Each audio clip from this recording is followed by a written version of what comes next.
Mayorkas, who has been with us here at the EOC when we opened it in 2023. This state-of-the-art facility was built with the President's help with a $7.5 million grant from DHS.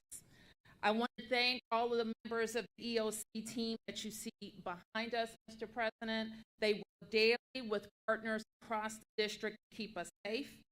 We have activated this EOC more than 24 times since opening last year. I've had to declare 34 heat emergencies. And as we know, and we've been briefed on today, they're happening earlier and lasting longer. In the middle of a heat emergency, for example, last year, this EOC responded to Canadian wildfires and the impacts of those fires on our city. A month later, we activated again when we had a short, devastating storm in a part of D.C. And we're seeing more and more of the heat. The heat is more extreme. The rain is more severe. And in the winter, we're also seeing swings of one extreme to the other. We are proud, Mr. President, to work with you, and because of your bipartisan infrastructure law, D.C. will receive over $3.5 billion to upgrade our infrastructure so that our city is more resilient. We know that this is the hard work of government. The quality of our lives and our children's lives depend on this work, and our future depends on this work. And we know that with the leadership of the Biden administration, we'll get this right. Ladies and gentlemen, our President, Joe Biden.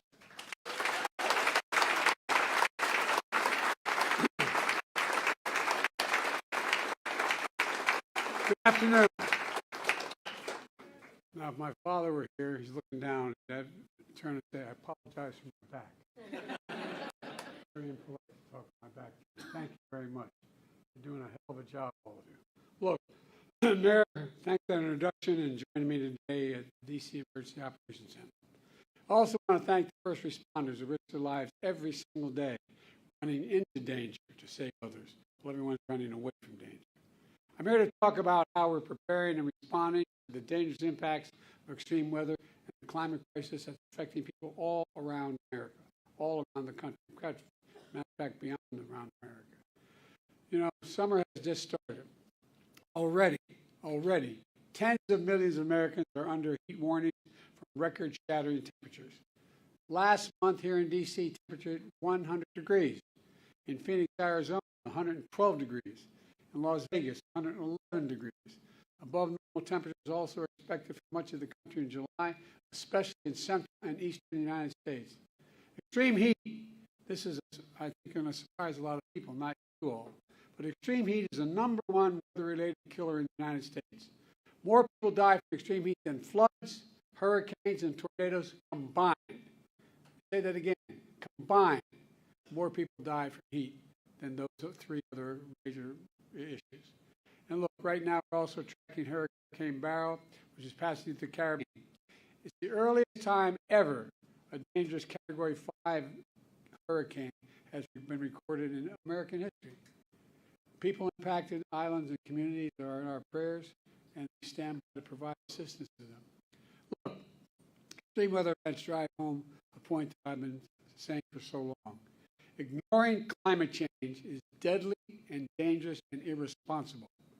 These climate-fueled extreme weather events don't just affect people's lives, they also cost money, they hurt the economy, and they have a significant negative psychological effect on people. Last year, the largest weather-related disasters cost over, get this, $90 billion in damages in America. $90 billion in damages. That's the cost so far, last year. It drove nearly 2.5 million people out of their homes, from Hawaii to Vermont. These events also pose serious threats to our nation's transportation system, to our power grid, farms, fisheries, and forests. In each case, costing lives and costing money. And the impacts we're seeing are only going to get worse, get more frequent, more ferocious, hitting our most vulnerable people in the most hardest hit communities in the world. Look, we can change all that. It's within our power. That's why today I'm announcing 5 new actions my administration is taking to address extreme weather, including heat and other hazards. The first, the Department of Labor is proposing a new rule that, when finalized, will establish the nation's first ever federal safety standard for excessive heat in the workplace. This includes things like developing response plans to heat illness, training employees and supervisors, implementing rest breaks, access to shade and water. You'd think we'd have to tell people access to shade and water. But, I mean, gradually easing new employees into heat environments. Across the country, workers suffer heat stroke or even die just doing their jobs. This new rule will substantially reduce heat injuries, illnesses, and deaths for over 36 million workers to whom it will apply. From farm workers to construction workers, postal workers, manufacturing workers, and so much more. You know, I want to thank Vice President Harris for the work she has done since she was in the United States Senate that led to this rule. Second, in the coming days, my Federal Emergency Management will also finalize a rule to improve our nation's resilience against flooding. Resilience. FEMA will now factor in the effects of future flooding for any federally funded construction project. That is, you can look at what caused damage, what broke down, and what the best way to repair it is. Not just bring it back to what it was, but prioritize making it better. Prioritize nature-based solutions to reduce risk of floods. Look, third, FEMA is announcing nearly $1 billion in grants for over 650 projects across the country that help communities protect against natural disasters, including extreme heat, storms, and flooding. These grants will also help advance my Justice 40 initiative to deliver at least 40% of overall benefits of clean transit, clean energy, and climate investment to devastated communities, to the poor communities always left behind.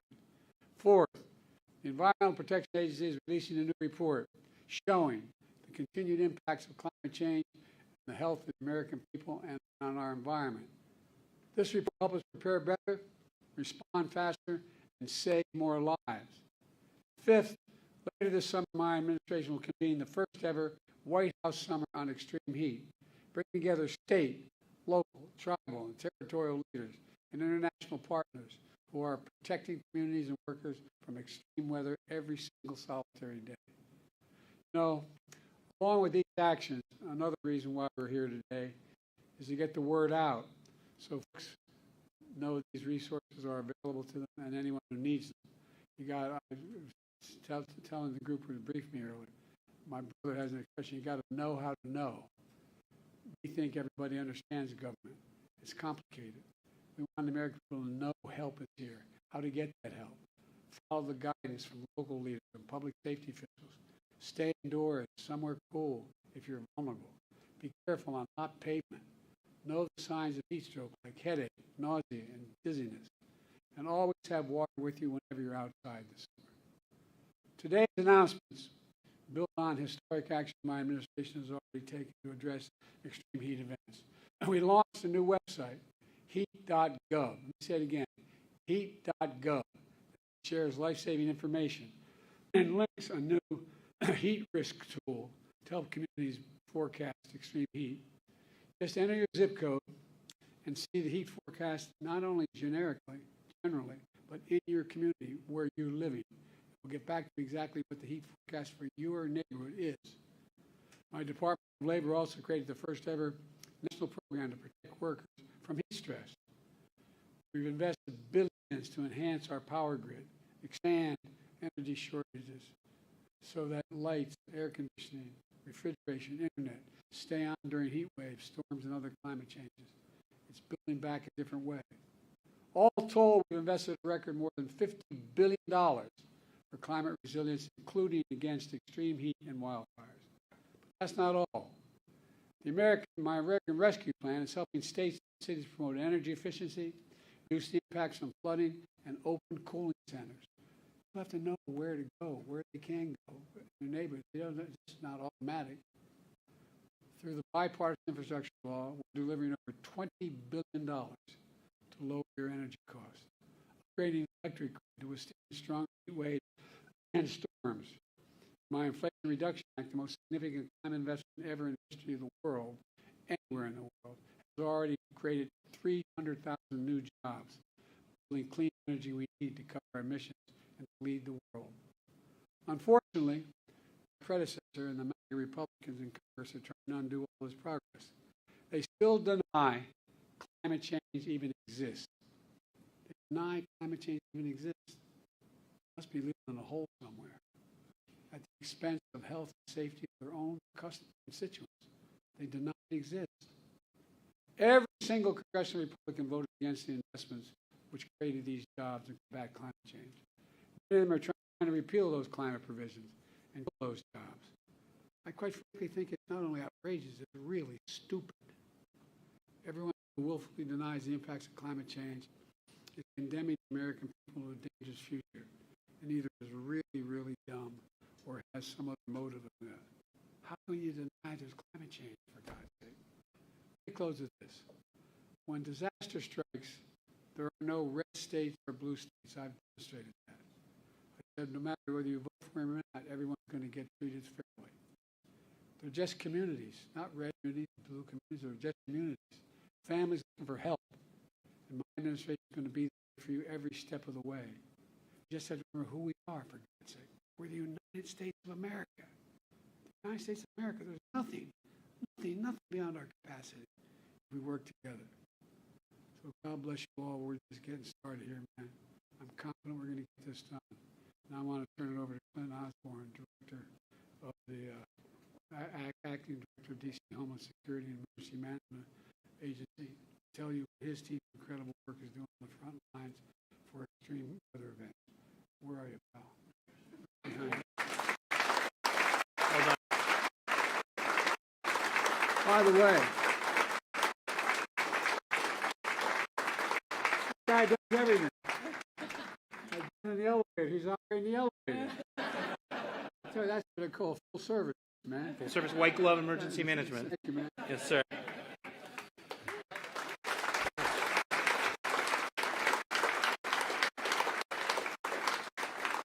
Thank you, Mr. President. Good morning. I'm Clint Osborne, Acting Director of the District of Columbia's Homeland Security and Emergency Management Agency. I'm honored to welcome you, President, and members of your administration, as well as Mayor Bowser and members of her administration, to the District's Emergency Operations Center, or EOC. Here at HCEMA, we have more than 120 staff members who work every day to ensure the health and safety of our district residents, businesses, and visitors. You'll also see around us partners, hundreds of partners that we have at the state and local and federal level who come to this center to make sure everything works during emergencies. During an emergency or disaster, our team also works to disseminate timely life safety information to help residents make informed decisions for themselves and their families. And I think you've given us new guidance to make it clear and crisp and to meet people where they are. We've activated, as Mayor Bowser said, our EOC more than 25 times in the last 2 years for emergencies ranging from heat waves and hurricanes to hazardous air quality incidents because of wildfires. Without the support of dozens of district and federal partners, we wouldn't be able to accomplish our mission and serve our community. I'd like to take this opportunity, Mr. President, to introduce you to just a few of the folks who make up the district EOC team.